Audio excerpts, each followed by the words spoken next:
কাজ করে ভাই, তোমরা করেন তো ভাই। ঠিক এভাবেই বীরের মতো বুক পেতে দিয়ে পুলিশের সামনে দাঁড়িয়েছিলেন আবু সাঈদ। এরপর তার দিকে ছোড়া হয় একের পর এক রাবার বুলেট। তারপরও তিনি তার জায়গা থেকে একটু সরেননি। এক পর্যায়ে আবু সাঈদ কষ্ট সইতে না পেরে মাটিতে বসে পড়েন। যে দৃশ্যটা দেখে সারা বাংলাদেশের মানুষ কেঁদেছেন।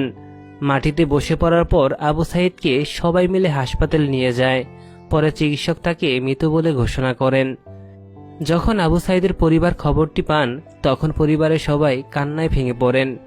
শুধু পরিবার নয়, আবু সাঈদের জন্য সারা দেশের মানুষ কাঁদছে। গত মঙ্গলবার রাত 2টার দিকে আবু সাঈদের মরদেহ তার গ্রামের বাড়িতে এসে পৌঁছায়। মরদেহ গ্রামে পৌঁছালে সেখানে এক হৃদয় বিদারক দৃশ্যের অবতারণা হয়। শোক আর কান্নায় এলাকার পরিবেশ ভারী হয়ে যায়। সেখানে তার জন্য অপেক্ষা করছিল শত শত মানুষ।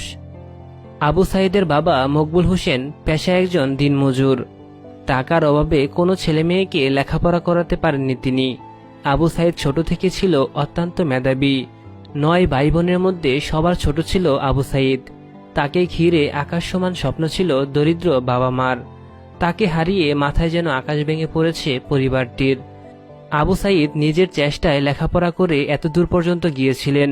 মেধা ও আচরণে গ্রামের সবার প্রিয় ছিল আবু সাঈদ। ছোট থেকেই আবু সাঈদ ছিলেন অত্যন্ত মেধাবী। তার ব্যবহারের প্রতি সবাই মুগ্ধ ছিল। তিনি স্থানীয় জুনুদের পাড়া সরকারি প্রাথমিক বিদ্যালয় থেকে 5ম শ্রেণীতে ট্যালেন্ট ফুলে বৃত্তি লাভ করেন। পরে এলাকার খালাসপীর দ্বিমুখী উচ্চ বিদ্যালয় থেকে গোল্ডেন জিপিএ 5 পেয়ে এসএসসি পাশ করেন। এরপর রংপুর সরকারি কলেজ থেকেও এইচএসসিতে জিপিএ 5 পেয়ে উত্তীর্ণ হন। পরে বেগম রোকেয়া বিশ্ববিদ্যালয়ে ইংরাজি বিভাগে ভর্তি হন আবু সাঈদ। তাহলে তো বুঝতেই পারছেন আবু সাঈদ ছোটবেলা থেকেই কতটা মেধাবী ছিলেন। সেই মেধাবী আবু সাঈদকে আমরা হারিয়ে ফেলেছি। দেশ হারালো একটি মেধাবী সন্তান। বুধবার 17 জুলাই সকাল 9টায় রংপুরের পীরগঞ্জ উপজেলার মদনখালী ইউনিয়নের বাবনপুর গ্রামে জাফরপাড়া মাদ্রাসা মাঠে তার জানাজা নামাজ অনুষ্ঠিত হয়। পরে পারিবারিক কবরস্থানে চিরনিদ্রায় শায়িত হন আবু সাঈদ। পরিবারের অনেক আশা ছিল ছেলে লেখাপড়া শেষ করে চাকরি করে তাদের অভাবের সংসারকে আলোকিত করবে, কিন্তু তাদের সংসারকে অন্ধকার করে দিয়ে না ফেরার দেশে চলে গেলেন আবু সাঈদ।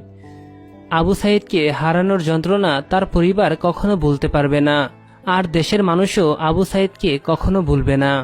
আবু সাঈদ বেঁচে থাকবেন মানুষের হৃদয়ে সারা জীবন।